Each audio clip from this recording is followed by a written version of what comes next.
The morning rain drummed against the windows of Sweet Dreams Bakery as Karis Monroe arranged freshly baked cupcakes in the display case. Each one was topped with a tiny sugar violet, her signature touch. She loved these early hours before the customers arrived, when she could think quietly and savor the scent of vanilla and cinnamon. Welcome to Voices of Auntie May. I share new life stories here every day, and I'd really appreciate it if you hit subscribe and liked my video. Now, let's jump back into my story. I'm sure you'll love it if you keep listening till the end. The phone rang at 7:30 on the dot, which was unusual. Customers rarely called so early. "Hello, this is Karis." Karis rested the receiver on her shoulder while continuing to arrange the cupcakes. "Good morning, Ms. Monroe. I'm Barclay Quinn from the law firm Quinn, Owen and Associates. I'm calling about the estate of your godmother, Ms. Eris Holloway." Karis froze. Eris had passed away 3 weeks ago after a long battle with cancer.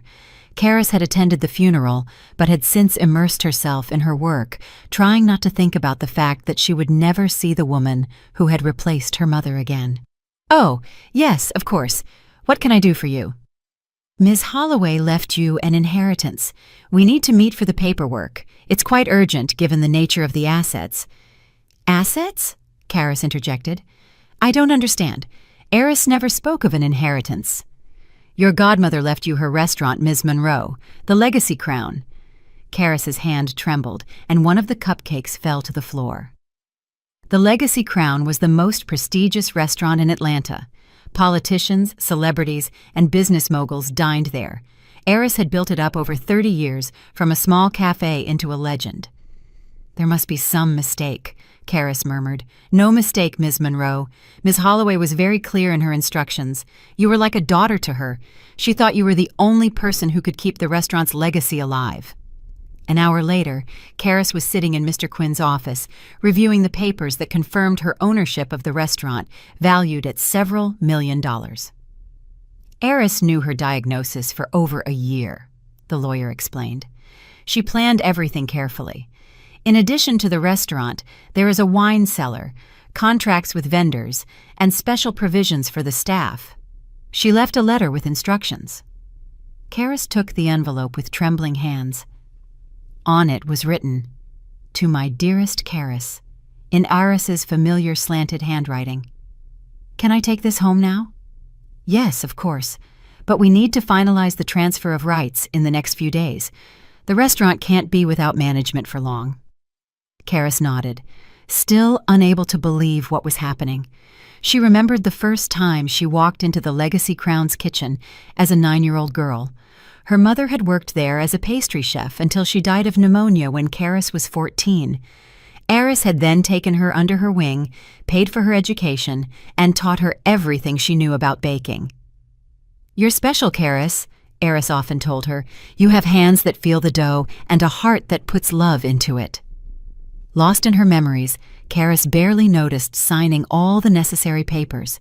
Everything she knew about the restaurant business she had learned from Eris, but running the Legacy Crown felt like an impossible task. When Karis arrived home, it was noon. She hoped to have time to read Eris's letter before Jarvis returned from work, but his car was already parked in the front yard of their small house in an Atlanta suburb. They had met 6 years ago at a charity dinner hosted by Jarvis's company. Karis was in charge of the desserts. Jarvis approached her with her lavender and honey cake in hand and told her he had never tasted anything like it in his life. A year later, they were married. "Karis, are you home?" Jarvis's voice sounded tense. She entered the living room and saw her husband sitting on the sofa with a glass of whiskey. 2 o'clock in the afternoon was unusual for that. "What's wrong? Why aren't you at work?"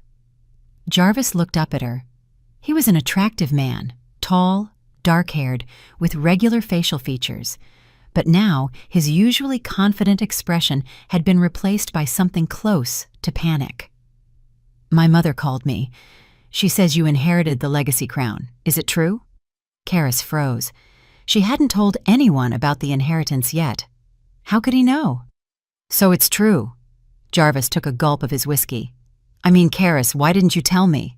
"I just got back from the lawyer. I was going to tell you tonight.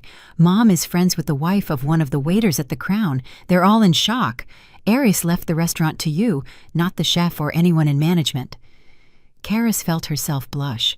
Of course, many people would be surprised. The owner of a small bakery suddenly getting one of the best restaurants in the city. "Aris was my godmother. We were very close." But a real restaurant. Jarvis stood up and started pacing the room. "Do you have any idea what this means? This isn't a bakery with 3 tables and homemade cupcakes. It's a multi-million-dollar business." Karis clutched the envelope containing Aris's letter. She knew Jarvis was right. She had never managed a business of this magnitude, but Aris believed in her. "I can do this. Aris taught me a lot." "Karis, be realistic." Jarvis stopped in front of her. "You make beautiful cakes, but what do you know about wine lists? About hiring staff? About balance sheets?" "I can learn," she replied quietly. Jarvis ran a hand through his hair, a gesture he made when he was particularly irritated. "Mom said it was crazy, and I agree with her." At the mention of Tamsin Niles, Karis felt a familiar knot in her stomach. Her mother-in-law had never hidden her disappointment in her son's choice of a wife. She called Karis a baker, like it was a dirty word. "What does this have to do with your mother?"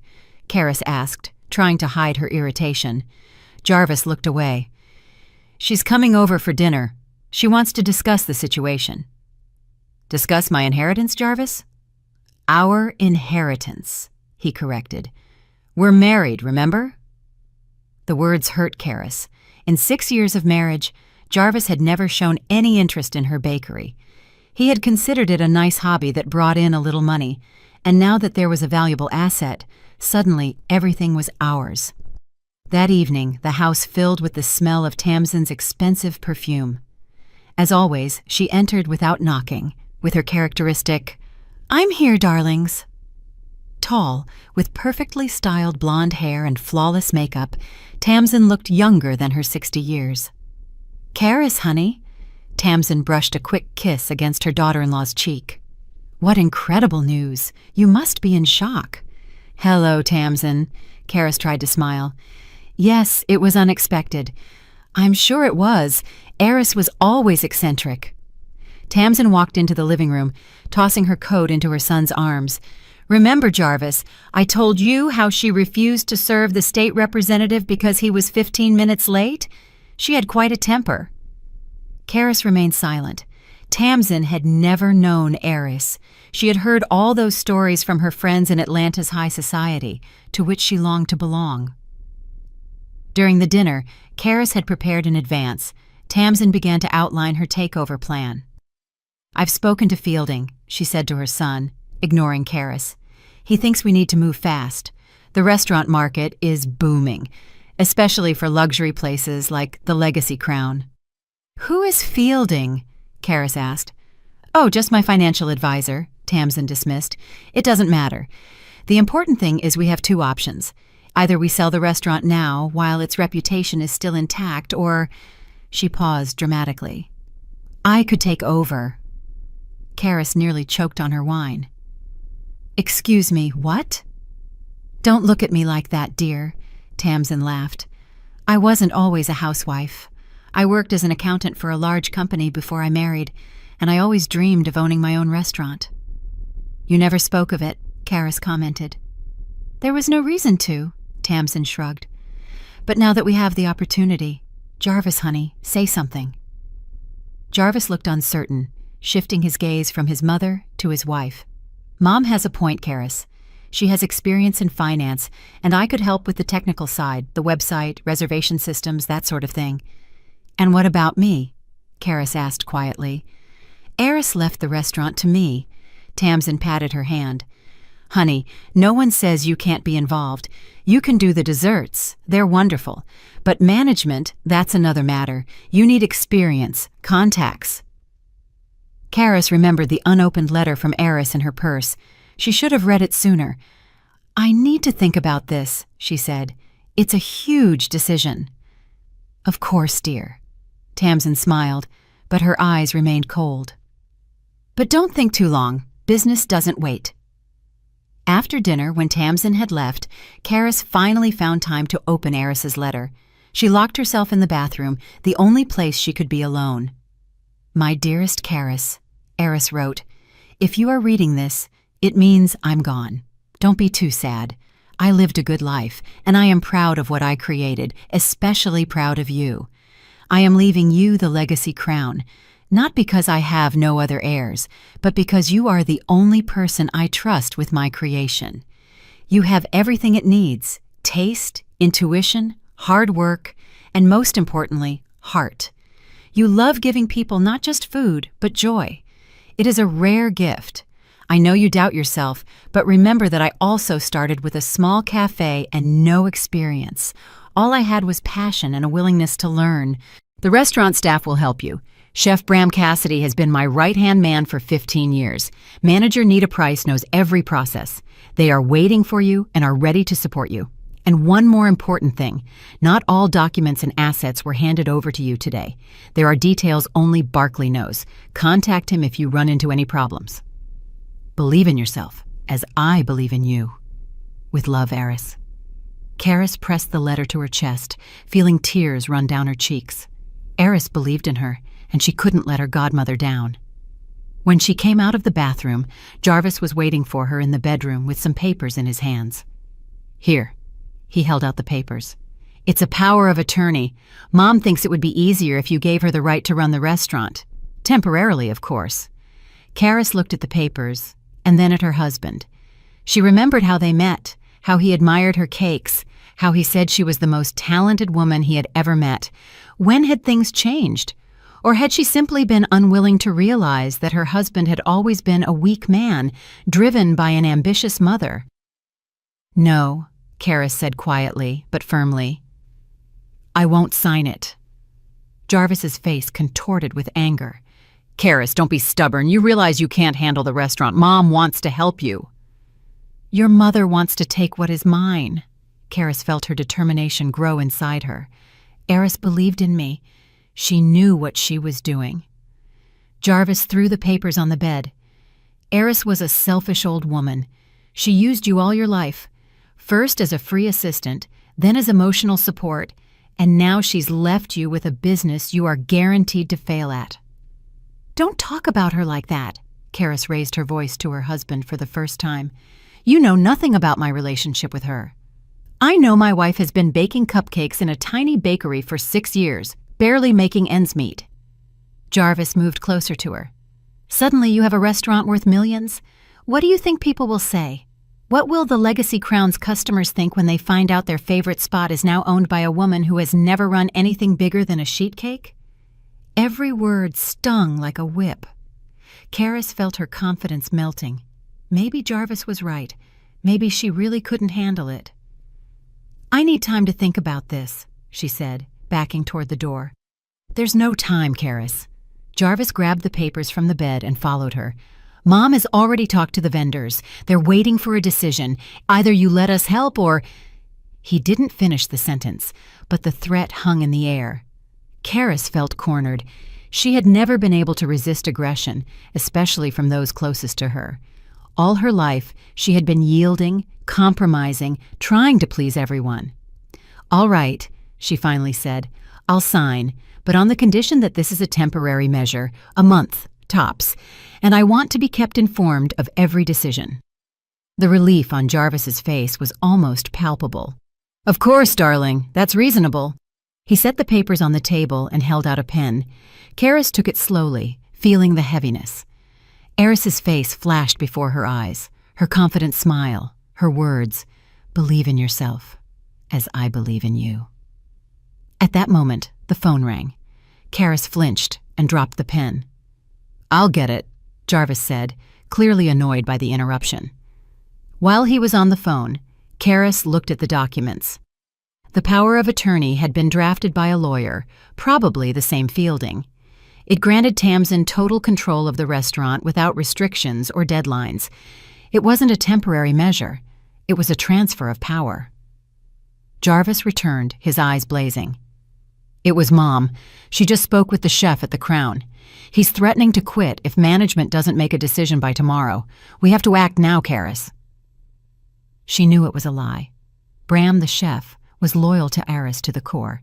He would never threaten to quit, especially to Tamsin, whom he didn't even know. At that moment, something broke inside Karis. For 6 years, she had endured Jarvis's scorn for her work, Tamsin's condescending comments, their shared belief that she was nothing more than a nice housewife allowed to play at her little business. "No," she said, and this time there wasn't a shadow of doubt in her voice. "What do you mean, no?" Jarvis took a step toward her, his face contorted in rage. "I am not signing those papers. The legacy crown belongs to me. Aris wanted me to have it, and I will not fail her." "Oh, Karis!" Jarvis slammed his fist on the table. "You're going to ruin the restaurant. You're going to ruin a business that took 30 years to build." "Maybe," she looked at him without fear, "but it will be my choice and my responsibility." Jarvis's face turned purple with fury. He snatched up the papers and his phone. "Fine. Since you've made your decision, I'll call my mother. She can handle this." Karis watched him dial the number, strangely calm. She knew she had just crossed a line beyond which her marriage would never be the same, but somehow, that didn't scare her. Tamsin arrived 20 minutes later, as if she had been waiting for the call. She stormed into the house like a fury, not bothering to hide her irritation. "Karis," she began without a greeting. "Jarvis told me everything. I understand you're confused and emotional. Aris's death was a blow, but now is not the time for sentimental decisions." Karis looked at her mother-in-law in silence. For 6 years, she had tried to please this woman, to earn her approval. 6 years of pretending not to notice her manipulation and control over Jarvis. "I've made a decision, Tamsin," Karis said calmly. "I am going to run the restaurant myself." Tamsin let out a short, sharp laugh. "Honey, be realistic. You're a baker, not a businesswoman. The Legacy Crown is a complex machine with dozens of employees, vendors, a high-profile clientele. One wrong move, and everything will collapse. Is that what you want?" "No," Karis shook her head. "That's exactly why I won't give the restaurant to you." Tamsin turned pale, then red with anger. She turned to her son. "Explain to your wife that she is making a mistake."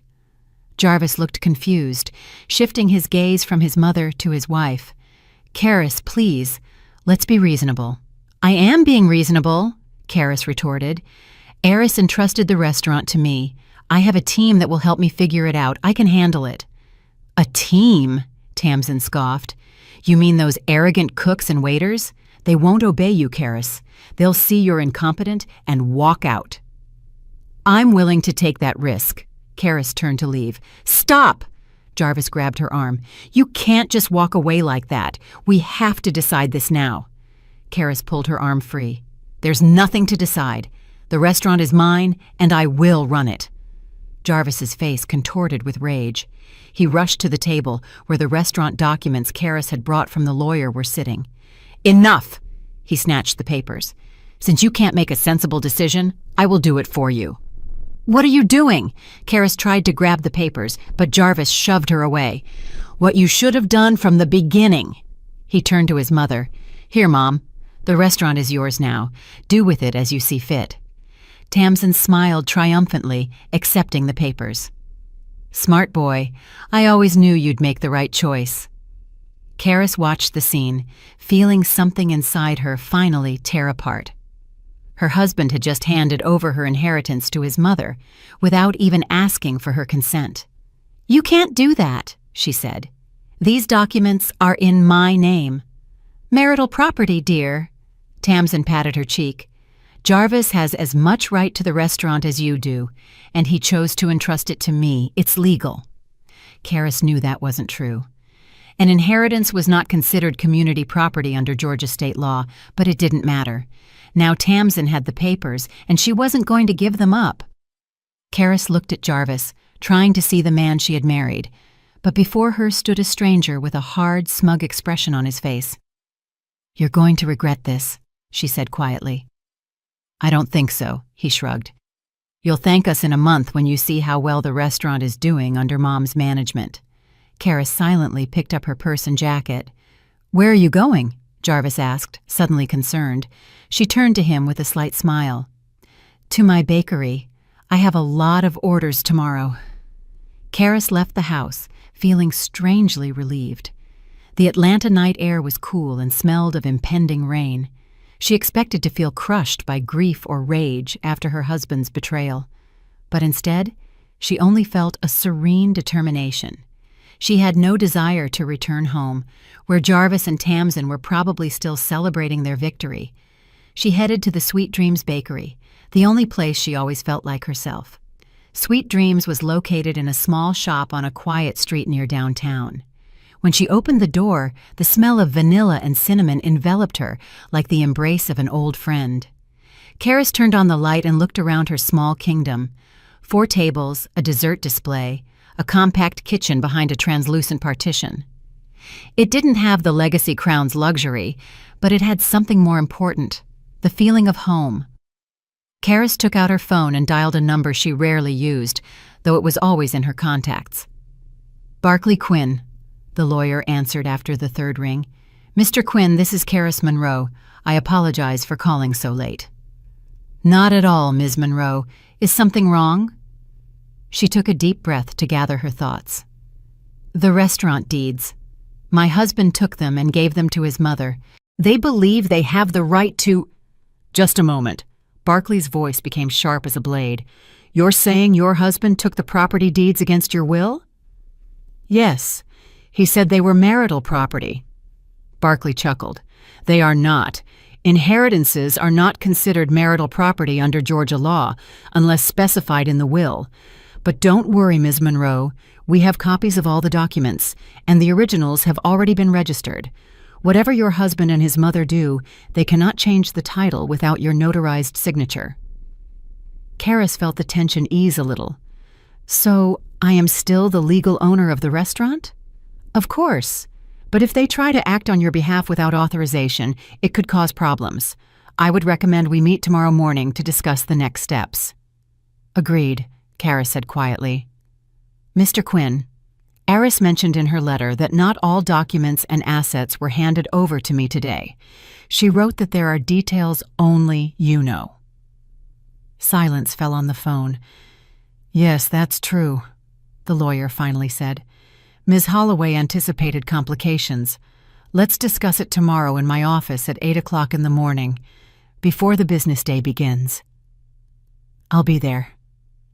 That night, Karis slept on a small couch in the back room of the bakery. She turned off her phone. She didn't want to hear the calls from Jarvis, which would undoubtedly come when he discovered she hadn't returned home. She walked into Barclay Quinn's office at 8 o'clock in the morning with a paper bag full of still warm croissants. Baking them was a soothing ritual before an important meeting. "Ah, Miss Monroe." Barclay rose from his desk to greet her. He was a tall, slender man with astute eyes behind elegant glasses. "Please, sit down." Karis offered him a croissant, which he accepted gratefully. "Incredible," he muttered, taking a bite. "Now I understand why Eris held you in such high regard." "Mr. Quinn," Karis got straight to the point. What exactly did Eris foresee, and what assets was she talking about in the letter? Barclay wiped his hands with a napkin and opened a desk drawer. Eris knew about her illness for over a year.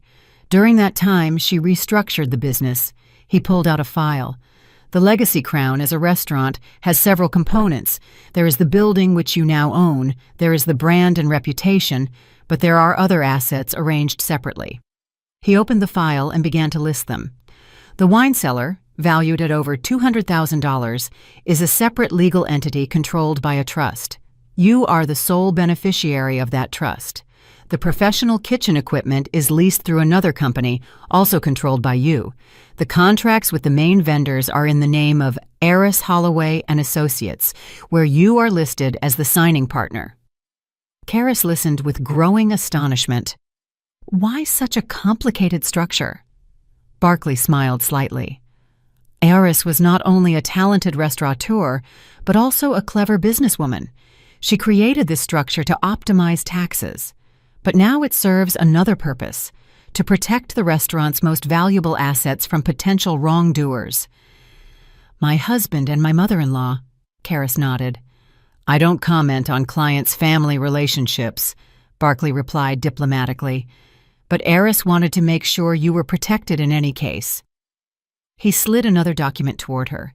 It was a list of the Legacy Crown's key personnel with contact information. Eris had specifically mentioned Chef Bram Cassidy and manager Nita Price as people she fully trusted. Karis took the list, feeling a lump in her throat. Eris had thought of everything. She had protected her even in death. What do I do now? She wondered. Technically, you can claim the restaurant at any time, Barkley said. But perhaps it's worth waiting and seeing what your husband and his mother do. If they try to act on your behalf without the power of attorney, it would be fraud. Karis hesitated for a moment. Part of her wanted to go immediately to the restaurant and claim her rights, but the other part, the calmer, more calculating one, told her it was better to wait. I'll wait, she decided, but I want to meet with Bram and Nita. I need to know what's happening at the restaurant. After meeting with the lawyer, Karis returned to the bakery. She had to prepare for the opening and then find a way to contact the Legacy Crown staff without drawing the attention of Tamsin and Jarvis. The day passed with the usual worries: baking, serving customers, taking orders for the next week. The familiar routine was reassuring.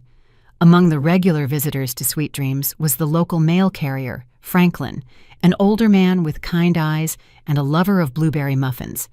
He often stopped by before finishing his route. Karis, dear, he greeted her as he entered the bakery toward dusk. One of your special muffins, please. While Franklin enjoyed the muffin, Karis asked casually, Franklin, do you deliver mail downtown? Isn't the Legacy Crown on your route? Sure is, he nodded. It's a lovely place. I'm sorry about Eris. Bless her memory. She was a great woman. Yes, Karis said quietly. Listen, I need to get a message to Chef Bram Cassidy. Is that possible? Franklin smiled slyly. For you, Karis, anything is possible, especially if the message comes with one of these muffins. An hour later, Karis received a brief message from Bram, relayed through Franklin. Jackson Bridge, 7 p.m. sharp. Exactly at 7 o'clock, she was on the bridge, watching the slow flow of the Chattahoochee River. The rain had stopped, but the air was damp and cool. Ms. Monroe, a deep voice made her turn. Before her stood a burly man in his mid-40s with short graying hair and piercing blue eyes. His hands, calloused and scarred by burns, betrayed years of work in the kitchen. Mr. Cassidy, Karis held out her hand. Thank you for meeting me. Call me Bram. He shook her hand firmly. Let's take a walk. I don't want us to be seen together. They walked slowly along the waterfront as Bram recounted the events of the last 24 hours. Your mother-in-law arrived this morning with your husband. She introduced herself as the new owner. She showed me some papers, but I didn't examine them. He shook his head. Eris warned me there might be a struggle for the restaurant after her death. She told Nita and me to only trust you. How did the staff react? Cautiously. Most of us have worked with Eris for years. We're not used to sudden changes, Bram said, frowning. But your mother-in-law didn't waste any time. The first thing she did was fire the sous chef Liam, saying he was costing the restaurant too much money. Liam has been with us for 10 years and knows the Crown's menu like the back of his hand. She can't just fire a man like that, Karis said indignantly. Technically, she offered him a severance package, but her tone left no doubt, Bram sighed. Then she announced cuts. She wants to halve the wine list, eliminate some specialties from the menu that she finds too expensive and pretentious. Karis felt anxiety growing inside her. And the table reservations with the regular customers? That's where Nita got nervous. She tried to explain that we have customers who reserve months in advance, that our reputation is built on stability. But Ms. Niles said a new business perspective was more important than old habits. They stopped by the parapet, looking down at the water. Bram turned to Karis. Eris trusted you, Ms. Monroe. She said you have a special gift for sensing what people need, not just to feed them, but to give them experiences, memories. That's rare. Karis smiled, embarrassed. I'm not sure I deserve such high praise. Eris didn't hand out compliments, Bram said firmly. If she thought you were a worthy successor, then you are." "So what now?" Karis asked. "Tamsin, Ms. Niles, will continue changing the restaurant. How long will the staff hold out?" Bram shrugged. "It's hard to say. Some, like Liam, have already left. Others are waiting, watching. Nita is holding firm, though it's hard on her. And me? I'm too old and stubborn to change. But the legacy crown isn't just a job for many of us. It's the family Ares created, and we don't want to lose it." They exchanged contacts, and Bram promised to keep Karis updated. The next day, Karis met with Nita Price, an elegant woman in her 50s who had managed the Legacy Crown almost since its opening. They met at a small cafe away from downtown, and Nita recounted in detail what was happening at the restaurant. "She's fired anyone who dares to contradict her," Nita said, nervously stirring her tea. "She's slashed the wine list and eliminated some of the most expensive dishes from the menu. She replaced the seafood supplier with a dubious company owned by a friend of hers. Bram is furious. The quality of the food has gone down, but the prices are the same." "And the customers?" Karis asked. "The regulars notice the change. Some have already canceled their reservations. Yesterday, Judge Fitzgerald, who has dined there every Friday for 15 years, left without finishing his main course. He said it wasn't the crown he knew." Karis listened with growing alarm.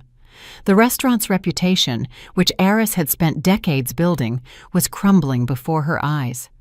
And the contracts with the vendors, with the wine cellar that Barkley spoke about? Nita smiled for the first time in the meeting. "That's interesting. Ms. Niles ordered the sale of half the wine collection to optimize assets. But when Edward, the sommelier, tried to access the cellar, it turned out he didn't have the right key. It seems the cellar isn't technically part of the restaurant." "And how did Tamsin react?" "She threw a fit. She demanded immediate access to all assets, but Edward said he could only refer to the registered owner of the wine collection." Nita leaned closer. "That's you, Ms. Monroe, as well as the right to sign most of the vendor contracts. Aris had it all planned." On the 6th day after the takeover, Karis received an unexpected visit. She was closing the bakery when the doorbell rang, and Jarvis walked in. He looked tired, with dark circles under his eyes. "I finally found you." "I wasn't hiding," she replied calmly, continuing to wipe down the tables. "I've been here the whole time. You didn't answer your phone. You didn't come home. I'm sleeping on the couch in the back room. It's quite comfortable." Jarvis looked confused, as if he hadn't expected her to be so calm. "Look, I understand you're upset, but we have to talk. Things have gotten complicated." Karis raised an eyebrow. "Complicated? In what sense?" "The restaurant? There are problems there. Mom has made some changes, and not everyone is happy, especially that Chef Bram. He's sabotaging her orders. And Nita, the manager, keeps referring to a contract that supposedly can't be changed without your signature." "Not supposedly," Karis pointed out. "Yes, they require my signature." Jarvis ran a hand through his hair, nervous. "Look, I know what my mother and I did wasn't right, but we had good intentions. And now we need your help. Talk to the staff and explain to them that Mom is acting on your behalf." "But she's not." Karis looked him in the eye. "I didn't authorize Tamsin to act on my behalf. She took the documents by force, and that gives her no legal right." A few days later, the situation at the restaurant reached a critical point. According to reports from Bram and Nita, Tamsin completely changed the menu, replacing gourmet dishes with simpler, cheaper ones. She fired 3 more employees, including a sommelier who dared to oppose her plans to sell off part of the wine collection. The regular customers began leaving one by one. The press started to notice the changes. A small article in the local paper asked what was happening to the once famous Legacy Crown restaurant. Karis remained calm. She continued working in her bakery, met with former Crown employees, and discussed potential actions with her lawyer, but she took no steps to stop Tamsin. "Why don't you get involved?" Bram asked her during another meeting. "She's destroying everything Aris created." "I know," Karis replied quietly. "But sometimes you have to give a person enough rope to hang themselves." On the 10th day after taking over the restaurant, Tamsin made a fatal mistake. She refused to serve a state representative who had been a regular Crown customer for more than 20 years because a friend of hers, a local businessman with a dubious reputation, wanted his table. The scandal erupted instantly. The representative wrote an angry social media post, and journalists picked up the story. By nightfall, the Legacy Crown was the center of a media storm. Everyone was asking what had become of the legendary restaurant after Eris Holloway's death. And that same night, Bram, unable to bear it, resigned, refusing to cook frozen food dishes at elevated prices. 4 other cooks left with him. Without a chef and half the kitchen staff, with a tarnished reputation and canceled reservations, the Legacy Crown was on the verge of closing. Tamsin, inexperienced in the restaurant business, didn't know how to handle the crisis. Only when the situation became desperate did Jarvis finally realize that his mother wasn't saving the restaurant. She was destroying it with her hasty actions and craving for control. The day after Bram's departure, the Legacy Crown opened later than usual. Tamsin paced around the restaurant trying to find a replacement chef. Her bright pink suit clashed with the elegant interior, designed by Eris with muted colors and dark wood details. "I don't see what the problem is," she announced to the remaining staff, gathering them in the dining room. "If one cook left, we'll find another. Atlanta is full of people who can cook." Nita Price, who was still clinging to her manager position, coughed softly. "Ms. Niles, Bram is not just a cook. He is a Michelin-starred chef who has worked here for 15 years. Many customers come just for his dishes." Tamsin waved her hand dismissively. "Nonsense. People come to the Crown for the reputation and the atmosphere. A star or two, what difference does it make? What matters is that the food is presentable." No one dared to object. The staff exchanged silent glances, realizing their fears had come true. The new owner had no idea about the subtleties of fine dining. Tamsin continued giving instructions. "Robert will handle the chef duties today. We'll keep the menu simple, only the most popular dishes, and no French names. People need to know what they're ordering." Robert, a young chef with 3 years of experience, turned pale. He was talented, but he wasn't ready to take charge of a prestigious restaurant kitchen. "Ms. Niles, I'm not sure I can handle the head chef position. Maybe we should close temporarily and look for a professional replacement for Bram." Tamsin narrowed her eyes. "Close? Don't even think about it. The Crown will not lose a single day. You'll be fine, don't worry. Cook the same dishes as before, only simpler." She turned to Nita. "What are our reservations for today?" Nita consulted her tablet. 18 tables for dinner. 3 of them are regulars, including Senator Harrison. "Excellent, we'll manage." But that night was the beginning of the end for the Legacy Crown. Robert, trying his best, couldn't reproduce Bram's exquisite dishes. Without sous chef Liam and the other experienced chefs, the kitchen was slow and uncoordinated. The dishes came out late and weren't always perfectly cooked. Senator Harrison, a gray-haired gentleman with impeccable manners, returned his steak twice and called Nita over. "My dear, what is going on?" he asked quietly, but with evident concern. "I've been dining here every week for 20 years, and I've never been so disappointed." Nita cast a quick glance in the direction of Tamsin, who was talking to other diners. "We're having temporary difficulties, Senator. Bram is no longer with us." "What?" The senator didn't hide his surprise. "But he is the soul of this place. What happened?" "New leadership, new vision," Nita replied diplomatically. Senator Harrison nodded sympathetically. "I heard Eris left the restaurant to her goddaughter. Is that true?" "Yes, but it's a complicated situation." "I understand," he sighed. "Please give the chef my condolences and my check, please.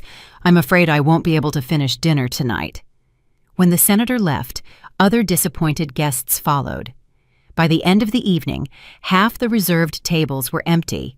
People either left before finishing dinner or simply didn't show up, canceling their reservations at the last minute. Tamsin was furious. "What is going on?" she snapped at Nita as the last diners departed. "Why are there so many cancellations? And what is all this nonsense about picking at the food?" Nita rubbed her temples wearily. "Ms. Niles, The Legacy Crown is a fine dining restaurant. Our customers expect a certain level of quality and service. They notice the changes, especially the repeat customers. Then we need new customers, Tamsin cut in. More democratic, less snobby, more normal people who just want good food without all the pretense. But the restaurant's reputation? Reputation can be changed, Tamsin interrupted.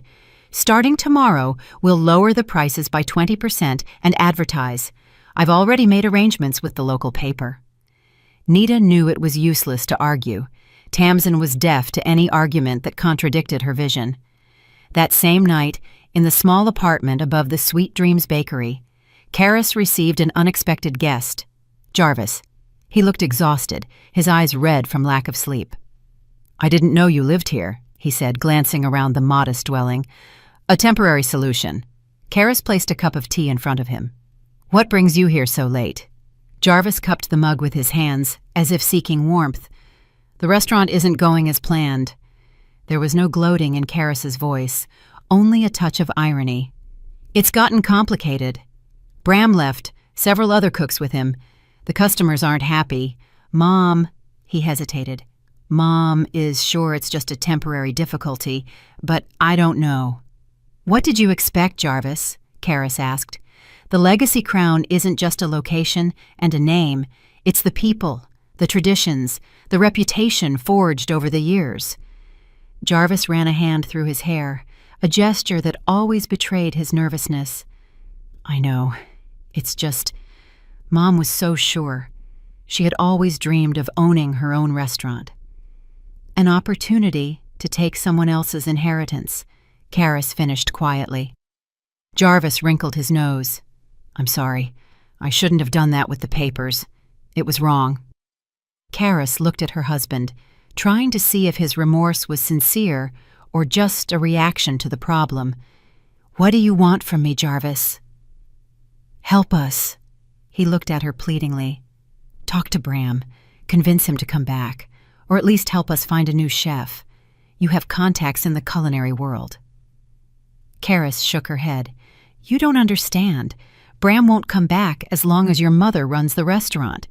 He respected Aries and her vision, and Tamsin. She wants to turn the Crown into something completely different." "She's just trying to make the restaurant more affordable, more profitable," Karis interrupted, "at the expense of quality and reputation." "It won't work, Jarvis. The Legacy Crown has never been a place for ordinary people. It's a restaurant for special occasions, for gourmets, for those who appreciate exceptional quality and are willing to pay for it." Jarvis sighed. "I tried to explain it to Mom, but she won't listen. She's sure she knows best, and you can't stand up to her." It wasn't a question, but a statement of fact. Jarvis lowered his eyes, and the gesture was more eloquent than any words. All his life, he had been controlled by an authoritarian mother, and even now, at 36, he couldn't find the strength to contradict her. "I just want things to get better," he said softly. "I want the restaurant to work, and I want you to come home. I want things to go back to how they were." Karis looked at her husband intently. "Nothing will go back to how it was, Jarvis. Too much has changed." The next day, Karis met with Barclay Quinn in his office. The lawyer greeted her with an expression of contained satisfaction. "I hear things aren't going well at the Legacy Crown," he said, gesturing for her to sit down. "Yes," Karis nodded. "Bram is gone. Customers aren't happy. Jarvis came yesterday asking for help." "And what did you tell him?" "That nothing would be the same." She smiled faintly. "But I didn't come here for that. I need your advice on what to do, the possible next steps." Barclay leaned back in his chair, watching her closely. "Do you want to regain control of the restaurant?" "Yes, but not just regain it. I want to create something new, while preserving Aris's legacy." Karis pulled a notebook from her purse. "I've met with Bram, Nita, and other key staff. They are willing to work with me. I have an idea to open a new restaurant elsewhere." Barclay leaned in, interested. "Tell me more." "I found a location near the old Fourth Ward alley. It's smaller than the Crown, but has character. An old building with stone walls and arched windows. The owner is willing to rent it with an option to buy." Karis turned the page of her notebook. I want to open a restaurant called Eris's Legacy there, keeping the best traditions of the Crown, but adding something of my own. Bram will be the chef, Nita, the manager, and the funding. Karis smiled. That's where I'll need your help. Eris mentioned some assets set up separately from the restaurant, besides the wine cellar. Yes, of course. Barclay opened a file. As I said, Eris created a rather complex ownership structure. The wine cellar, valued at over $200,000, is owned by a separate company in which you are the sole shareholder. The professional kitchen equipment is also registered in your name through a leasing company. There is also an investment account Eris created for business development with a sum of about $300,000. Karis listened with increasing surprise. She hadn't known about the investment account. Eris was a prudent woman, Barclay said. She wanted to make sure you had the resources to grow, no matter what happened with the main restaurant. You can use those funds to open a new restaurant, of course. Furthermore, you can take the wine collection and the kitchen equipment from the Legacy Crown at any time. Legally, they belong to you, not the restaurant itself. Karis thought for a moment. And the name, the Legacy Crown, is a well-known brand. The Legacy Crown brand is registered in the name of a company owned by Eris, which you have now taken over. The restaurant building is an independent asset, temporarily managed by Miss Niles, although without legal authority. But the brand, the recipes, the concept, it's all yours. A plan began to form in Karis's mind. She could take everything of value from the Legacy Crown, staff, equipment, wine collection, brand, and move it to a new location, leaving Tamsin with an empty shell.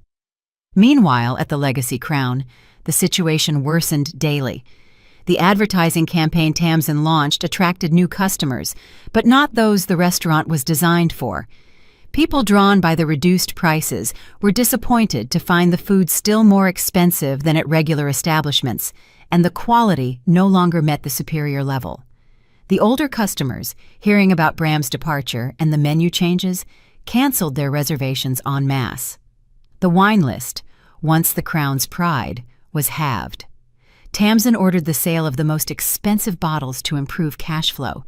But when the sommelier tried to access the cellar, it turned out that only Karis had the keys and codes. On the 7th day after Bram's departure, journalists from an influential food publication visited the restaurant. They planned to do a report on how the Legacy Crown had changed since Eris Holloway's death. Tamsin, unaware of the potential danger, gladly accepted the interview. "The Crown is being refreshed," she said as she posed for a photo in the dining room. "We are making the restaurant more modern, more accessible to everyday Atlantans. Eris created a great establishment, but time is pressing. We have to change to remain relevant." The journalist, a young man with a penetrating gaze, smiled politely as he took notes. "And Bram Cassidy, his departure surprised the culinary community." Tamsin played it down. "Bram is a talented chef, but his vision didn't align with ours. We are looking for a chef who shares our desire for more democratic cuisine." "Democratic?" The journalist raised an eyebrow. "More straightforward, less pretentious, clearer, good dishes. Why do we need all those French terms and tiny portions for enormous sums of money? People just want to eat well." After the interview, the journalist ordered dinner. He chose one of the few Crown specialties left on the menu, lamb fillet with rosemary and truffle mash. The dish, which had been a work of art under Bram, now looked lifeless and standard. The journalist took a few photos, thanked them courteously, and left, barely touching the food. The article came out 2 days later and was the final nail in the Legacy Crown's coffin. The headline read, "Crown in Free Fall: How Atlanta's Legendary Restaurant is Losing Its Greatness." The author detailed the changes since Eris's death, the departure of Bram and other key staff, and the decline in food and service quality. Special attention was paid to the interview with Tamsin, to her words about cuts and democratic cuisine, which the journalist contrasted with Eris Holloway's philosophy, which built the Legacy Crown on principles of exceptional quality and respect for the traditions of fine dining. The article instantly went viral on social media. Bloggers and culinary critics picked up the topic, sharing their memories of the crown from the days of Eris and Bram. Someone even started the hashtag #SaveTheCrownYall. When Jarvis showed his mother the article, Tamsin was furious. "Snobs! They are all snobs!" she shouted, pacing around the empty dining room. "Do they think they know what a restaurant should be?" "Mom, maybe we should rethink our strategy," Jarvis suggested cautiously. "Perhaps go back to the original concept. Find a new chef with fine dining experience." "You're against me too?" Tamsin turned sharply to her son. "I thought you were on my side." "I just want the restaurant to work," Jarvis said tiredly. "And now we are losing customers, money, and reputation." "I don't need those snobby customers. New ones will come who appreciate my vision." But the new customers didn't come. After the scathing article, there were even fewer reservations. On Friday nights, usually the busiest, there were only 3 couples sitting at the Legacy Crown. On the 9th day after Bram's departure, the final and decisive blow arrived.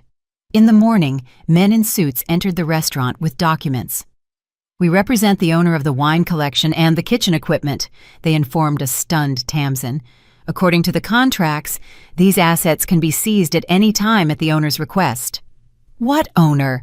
Tamsin was indignant. "This restaurant is mine." "The premises are yours, Ms. Niles, but not the equipment or the wine collection. They belong to Ms. Karis Monroe." That same day, the professional kitchens, refrigerators, wine cellar, and even some of the furniture that was also decorated separately from the premises were removed from the Legacy Crown. In the evening, Jarvis found his mother sitting in the empty restaurant with a bottle of whiskey.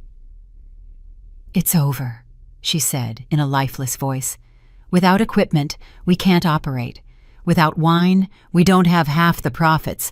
The staff is scattering." Jarvis sat beside her, unsure what to say.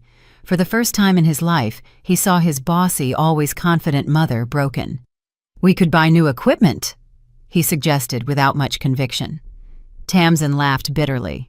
"With what money? Do you know how much a professional kitchen costs? And the wine collection that Iris had amassed over 30 years?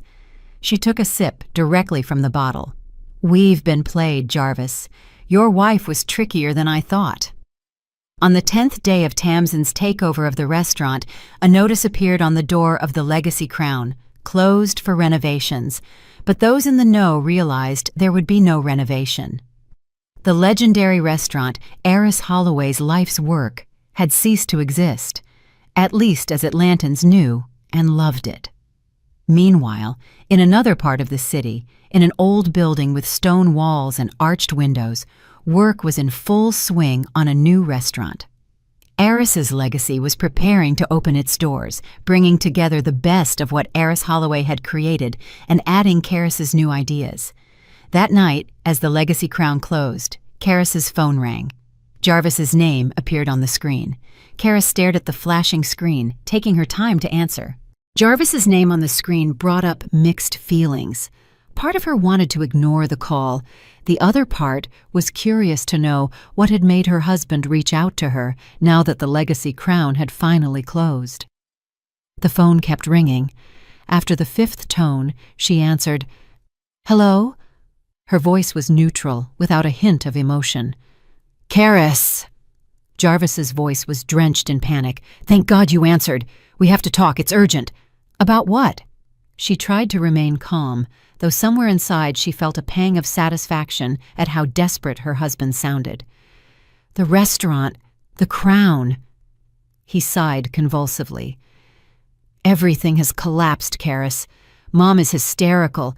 The lawyers are talking about possible bankruptcy because of the rent payments and vendor contracts. You have to help." Karis remained silent, giving Jarvis a chance to talk. She was sitting in a small office at the back of the premises where her new restaurant was due to open in a week. On the table in front of her were sample menus that Bram and she had been working on for the past few days. "Karis, can you hear me?" Jarvis's voice sounded desperate. "This is a disaster. Mom invested in renovations and new furniture. She took out a loan against her house. If the restaurant doesn't reopen, she will lose everything." "What can I do to help?" Karis asked, maintaining the same calm tone. Can you? Jarvis hesitated, as if afraid to say what he wanted to say out loud. Can you talk to Bram, convince him to come back, or help us find a new chef, or return all the equipment and the wine collection? Karis finished for him. Yes. There was hope in his voice. Can you do it? Mom is willing to do whatever it takes. She admits she was wrong, that she was hasty with the changes. Karis interrupted Jarvis. I can't return the equipment and the wine. They have already been installed and placed in the new facility. What new facility? The confusion in Jarvis's voice turned into alarm. Karis took a deep breath. She knew this conversation was inevitable, but she would have preferred to have it in person rather than on the phone. I'm opening a new restaurant, Jarvis. Eris's Legacy. I have Bram, Nita, and most of the Crown staff with me. There was silence on the other end of the line, then a choked laugh, more like a sob. So all this time, while Mom and I were trying to save the Crown, you were plotting your own restaurant, stealing our staff, our equipment? I haven't stolen anything, Jarvis. Karis's voice was still calm, but there was a note of steel in it. Everything I took belonged to me legally.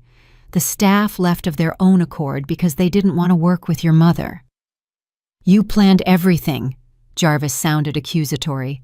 You knew what you were doing from the beginning. No, Karis answered truthfully. At first I was surprised by what you did to me.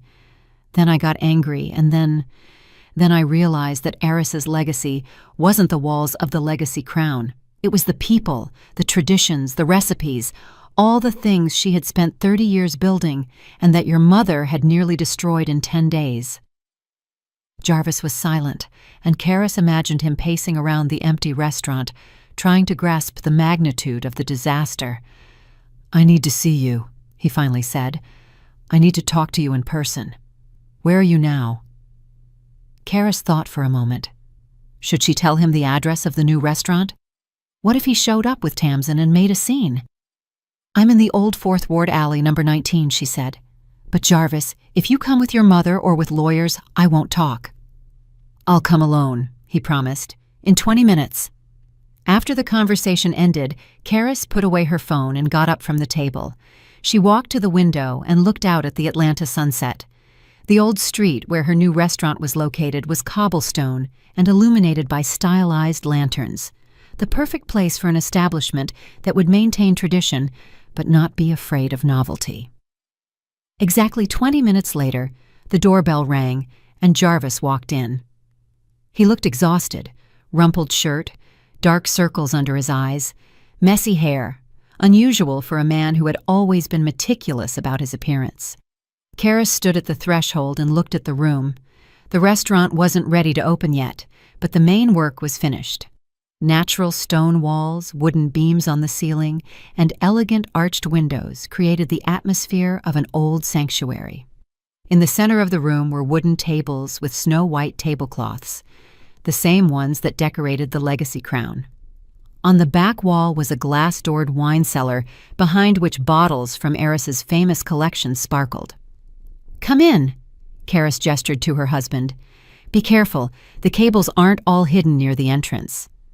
Jarvis slowly walked into the room, his eyes fixed on the familiar furniture, the photos of Eris on the walls, and the kitchen utensils visible through the half-open door.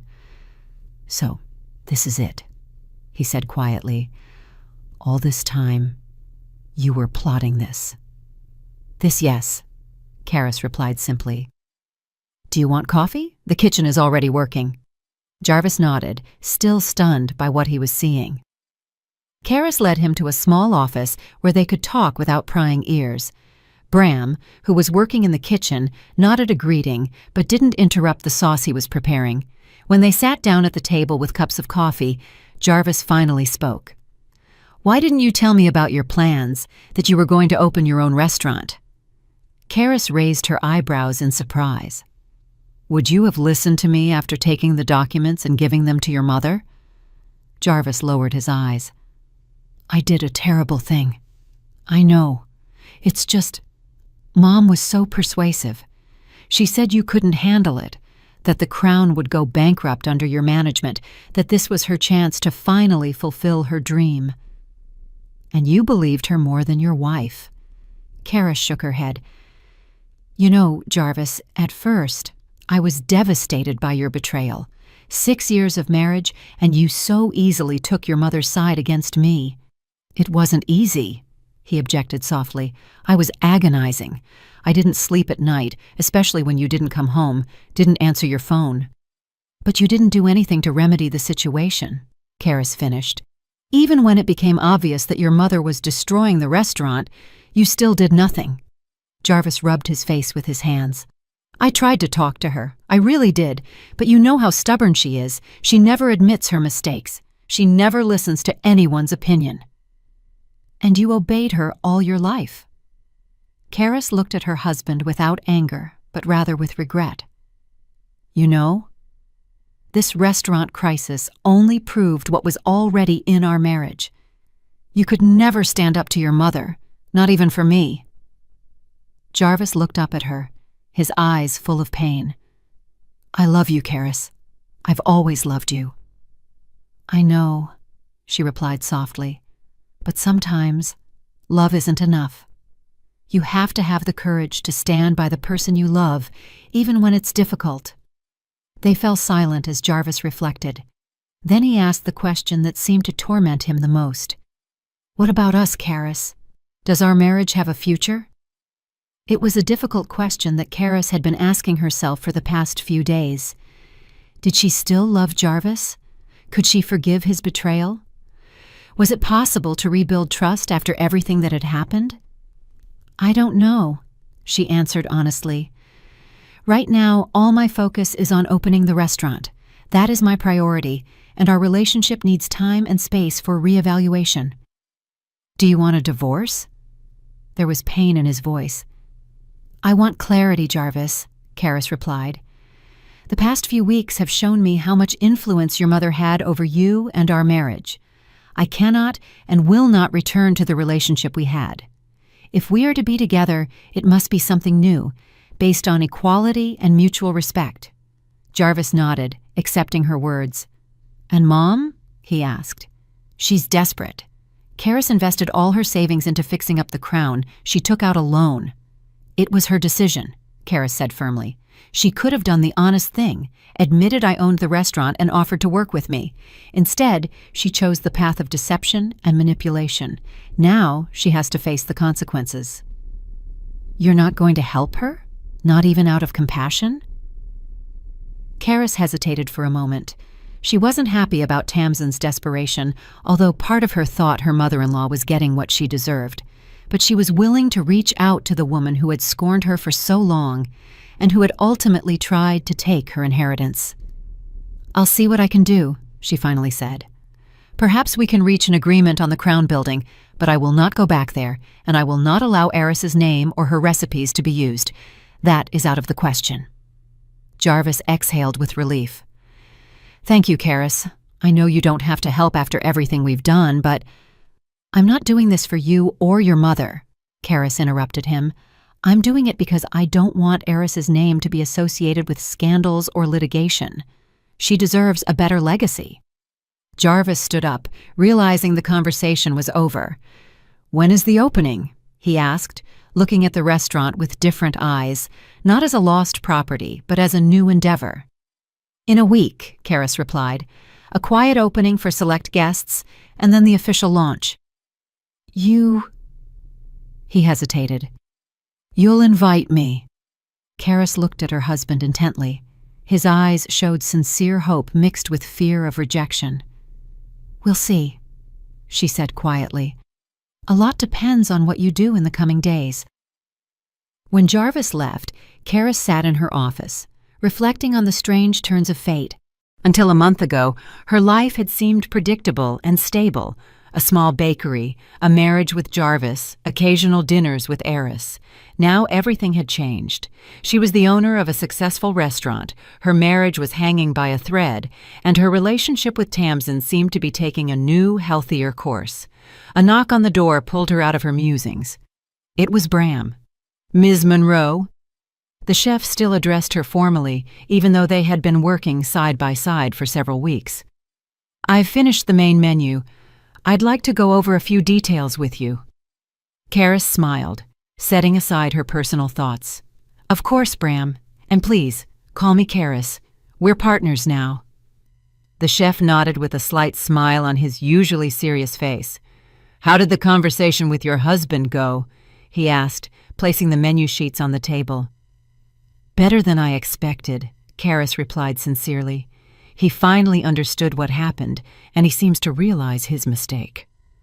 "And his mother, she is more complicated," Karis sighed. "She invested in the crown, took out a loan. Now everything could be gone." Bram chuckled.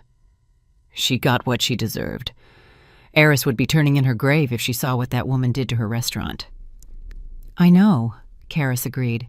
"But I don't want our success to be based on someone else's pain, even if it's deserved. Maybe we can find a way to help her without sacrificing what's important to us." Bram looked at her closely. "You are very much like Eris," he said suddenly. "She, too, always sought solutions that didn't leave scorched earth in their wake, even when dealing with people who didn't deserve it." Those words touched Karis deeply. To be like Eris, to continue her legacy not only in the kitchen but in the way she treated people, was the best compliment she could receive. "Thank you, Bram," she said quietly. "That means a lot to me." They moved on to discussing the menu, and she was absorbed in her work, pushing her personal worries to the background. There was still a lot to do before the grand opening, and she was determined to create a restaurant that Eris would be proud of. That night, just as she was about to leave, the phone rang again. This time, Barclay Quinn's name appeared on the screen. "Ms. Monroe," the lawyer's voice sounded professional. "I have news about the Legacy Crown building. There has been an offer to buy it from a restaurant group in New York. They are interested in entering the Atlanta market and are willing to pay a good price." Karis thought for a moment. Selling the building would solve many financial problems, but something prevented her from accepting immediately. "Could we think about it until tomorrow?" she asked. "I have an idea I'd like to discuss with you." "Of course," Barclay accepted. "I'll be in the office from 9 a.m. When they finished talking, Karis stood in the middle of the nearly finished restaurant. The sunset light streamed through the arched windows, creating strange shadows on the stone walls. Eris's legacy was already acquiring a soul of its own, different from the Legacy Crown, but preserving its best traditions. The idea that occurred to Karis was risky, but potentially profitable for all parties. Instead of selling the Crown building, she could offer Tamsin the lease to open a completely different restaurant there with a new name, a new concept aimed at a wider audience. This was what Tamsin was trying to do with the Crown, but without destroying the existing legacy. That would require Tamsin to humble herself and admit her mistakes, qualities Karis knew she was not abundant in. But desperation sometimes worked wonders with human character. Karis smiled at her thoughts. Eris had always said that in the restaurant business, as in life, it was important not only to know how to prepare exquisite dishes, but also to find solutions that left a pleasant aftertaste for everyone involved. Perhaps this was exactly the solution she had just found. With these thoughts, Karis left the restaurant, feeling that for the first time in a long time, she was looking toward the future with genuine optimism. Regardless of what Tamsin decided or how her relationship with Jarvis turned out, she knew that Eris's legacy would be her own triumph, a place where she could finally realize her talent and vision while continuing the work of her dear godmother. The morning of the grand opening of Eris's legacy was surprisingly sunny for Atlanta. Karis arrived at the restaurant before 7, when the first rays of sunlight began to illuminate the cobblestones of the old Fourth Ward. She wanted to be alone inside before the hustle and bustle of the day ahead. The restaurant had been transformed in the last week. The stone walls, which seemed cold, were now decorated with antique photographs of Atlanta streets and portraits of Eris at different times in her life. In the center of the room was an arrangement of fresh flowers, lavender and wild herbs, Eris's favorite combination. The white tablecloths on the wooden tables, the polished silver cutlery, the crystal glasses. Everything spoke of the refined elegance for which the Legacy Crown was famous in its best moments. Karis walked slowly through the hall, touching the backs of the chairs, checking the arrangement of the tables. Then she peeked into the kitchen, where work was already quietly underway. Bram and his team were preparing for the evening's opening. The chef greeted her with a respectful smile, but didn't interrupt the sauce he was preparing. "Everything is going according to plan," Nita said, appearing at her side with a clipboard in hand. 24 confirmed reservations. The wine is being served from the cellar. The menus are printed. Staff will be ready by 5. Karis nodded gratefully. Nita and Bram's support during these weeks had been invaluable.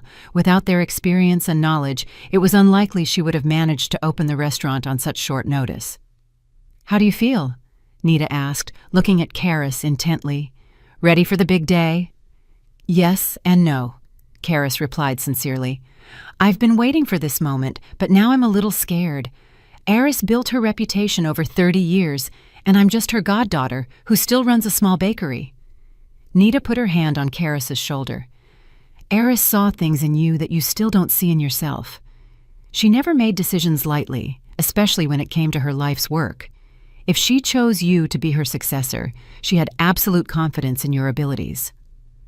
Those words gave Karis confidence. She took a deep breath and smiled. "Thank you, Nita. It's time to stop doubting and do what needs to be done." The day flew by in the final preparations. Karis checked every detail, from the arrangement of the colors to the lighting, from the temperature of the wine to the immaculate uniforms of the staff. She wanted the first night of Eris's legacy to be impeccable. At 4 o'clock in the afternoon, with only 1 hour left until the opening, there was a knock on the door. Karis, who was checking the table settings at the moment, flinched in surprise.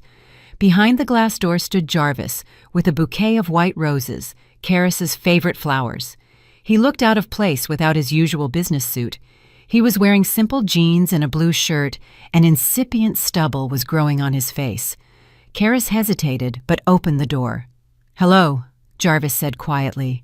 "I know you're busy, but I wanted to see you before the opening. I wish you luck." He held out the bouquet, and Karis accepted it with mixed feelings.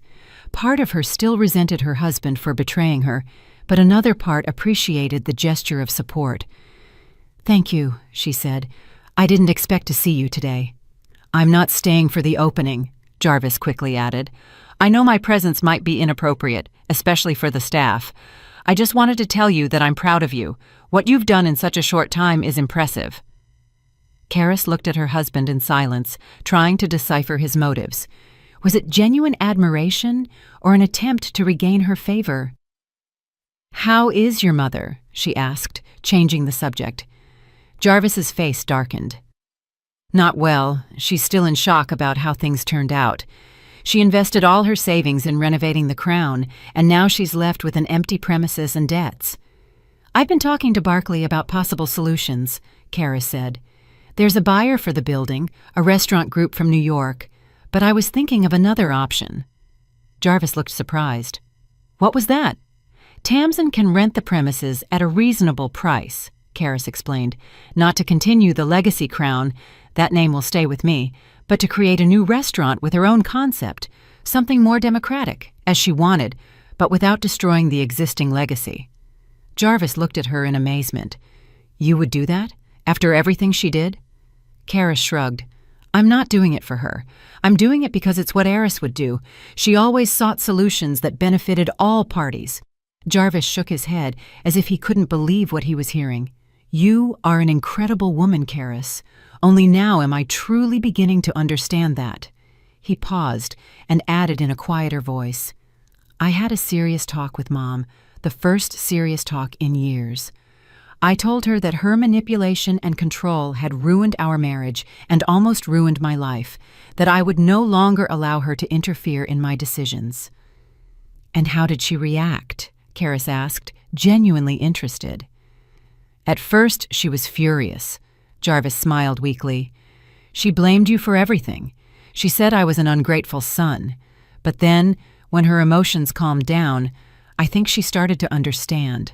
At least she admitted that she acted impulsively with the restaurant, that she should have learned more about the business before changing everything. "That's progress," Karis commented. "Yes," Jarvis said thoughtfully. "By the way, I got an apartment. I've decided we both need space to think, and I need to learn to live on my own without Mom's influence." Karis was surprised.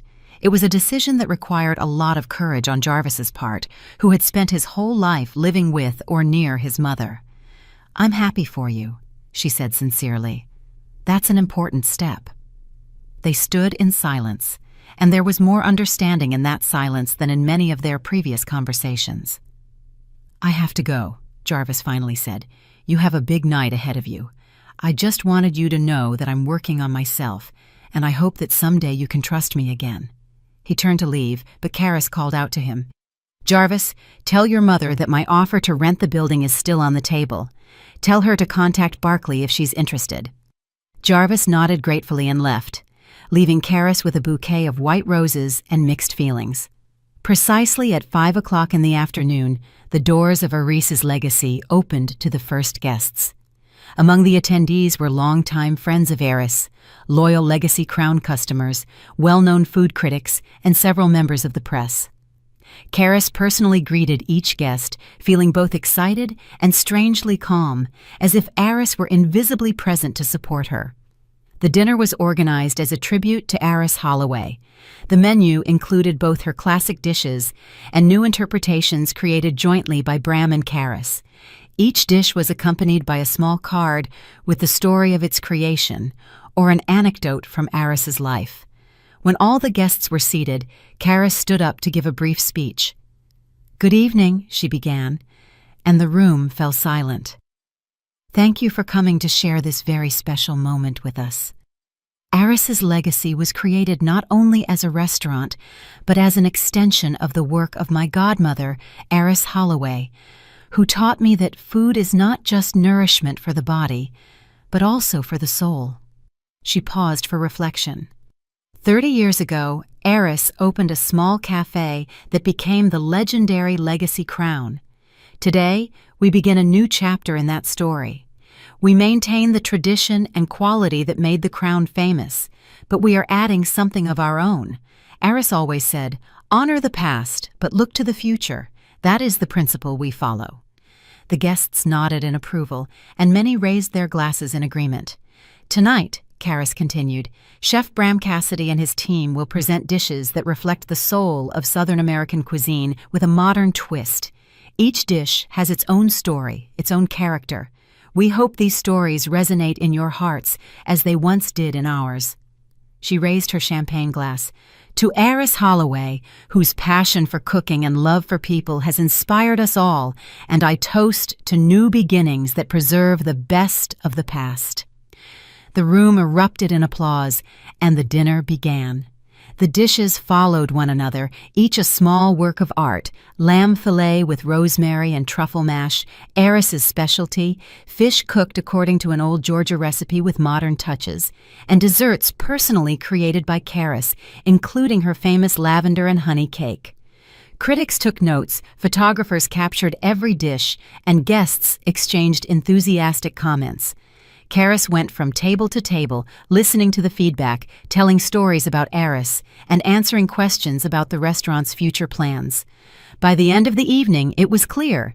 The opening of Aris's Legacy had been a resounding success. Journalists promised glowing articles. Critics predicted Michelin stars in the near future.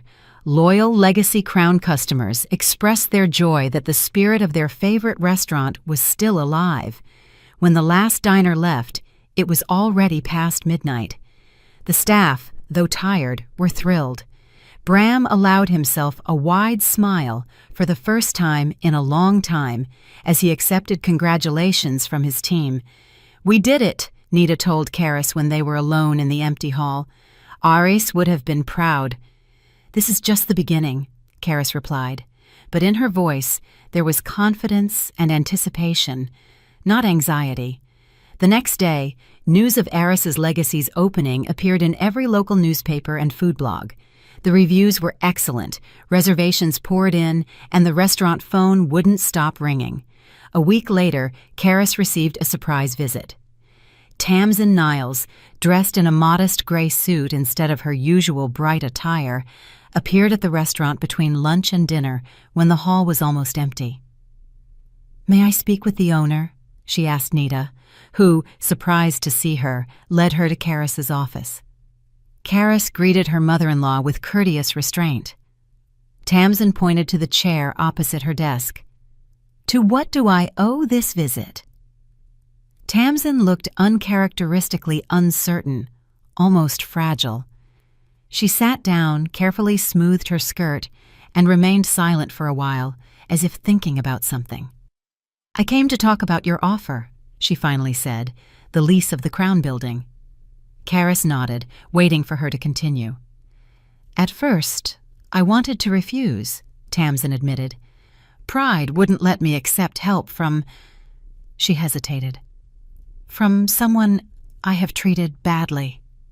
"I understand," Karis replied calmly.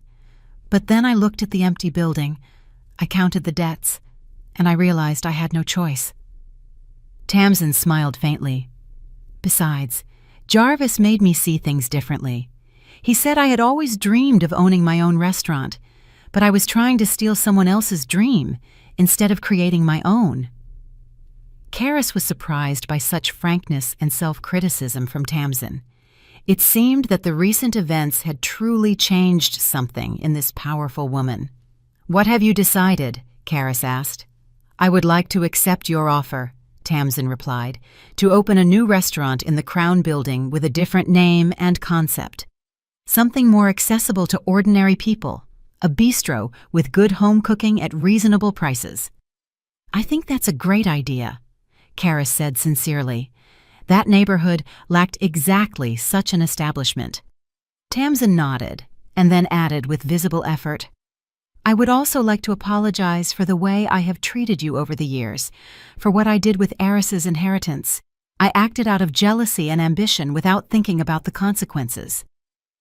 Karis was stunned. She had never heard her mother-in-law apologize before. "I appreciate your words, Tamsin," she replied after a pause, "and I am ready to move forward without holding a grudge." "Thank you." Tamsin seemed genuinely grateful. "One more thing. Jarvis is really worried about your marriage. He is genuinely changing Karis. For the first time in years, I see true determination and independence in him." Karis remained silent. She didn't want to discuss her marriage with Tamsin, not even with this new, humbler version of her mother-in-law. "I'm not interfering," Tamsin quickly added, realizing her reaction. "I just wanted you to know that he's truly sorry and trying to be a better person." When Tamsin left, Karis sat in her office for a long time, reflecting on the vicissitudes of fate. A month ago, her life had seemed predictable and stable. A small bakery, a marriage with Jarvis, occasional dinners with Aries. Now, everything had changed. She owned a successful restaurant. Her marriage was hanging by a thread, and her relationship with Tamsin seemed to be taking a new, healthier course. That night, as the restaurant filled with diners, Karis stood at the bar, observing her team at work. Bram led the kitchen with his usual rigor and attention to detail. Nita supervised the service, moving elegantly among the tables. Waiters, sommeliers, and kitchen assistants worked harmoniously as a single organism. "This is your legacy, Eris," Karis thought, addressing her godmother mentally.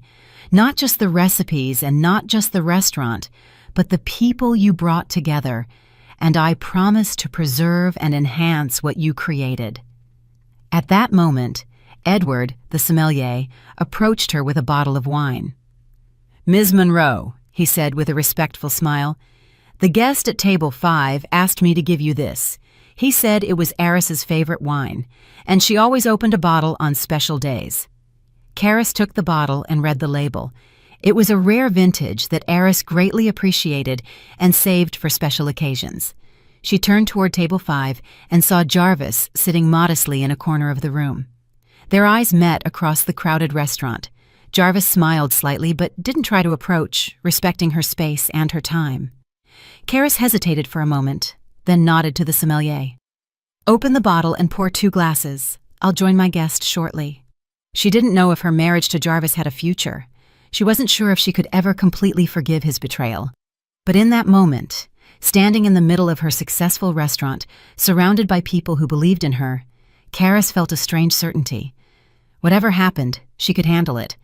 Eris's legacy lived on in her, not only in her culinary skills but in her confidence, her determination, her ability to forgive and move forward, in the ability to create not only exquisite meals but harmonious relationships, in the ability to find a balance between respect for tradition and the courage to try new things. Karis walked toward Jarvis's table, feeling her inner strength grow with every step. A strength she had never known before, but which had always been there waiting to be unlocked. "I'm really glad you're here and that I could share my story with you." If you liked it, show me by liking the video and subscribing to my channel. Let's see how many of us there are. Write in the comments which city you're watching from and what time it is. I'm so curious to know where all you wonderful people are tuning in from. If you want to support me a little extra, you can also send a small donation. I share new life stories for you every single day. And now 2 of my most popular stories will pop up on the screen so you can choose what to watch next.